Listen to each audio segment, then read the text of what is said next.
The periodic table isn't just a chart hanging on a classroom wall. Think of it as a master key, a map to the entire chemical universe.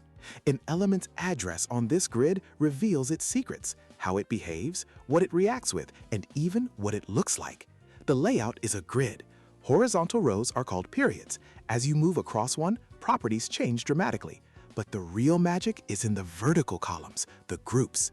These are families, and elements in the same family share an uncanny chemical resemblance. The table's biggest divide separates metals from nonmetals. And here's a surprise, about 80% of all elements are metals.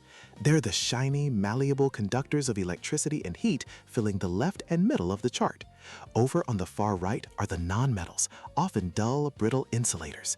A zigzag staircase of metalloids, elements with mixed properties, runs between them. Let's meet some of the most dramatic families. In Group 1, you have the alkali metals. Forget what you think of as metal. These are so soft you can cut them with a knife and they react explosively with water. Then, all the way over in Group 18 are the noble gases, the ultimate introverts. Colorless and completely unreactive, they are stable and content to exist on their own. Next door, in Group 17, are the halogens, highly reactive nonmetals hungry to combine with metals to form salts, like the chlorine in your table salt. This family principle is the table's true power. If you know sodium from Group 1 reacts violently with water, you can make a powerful prediction about potassium right below it. It will also react violently. In fact, even more so, because they're in the same family.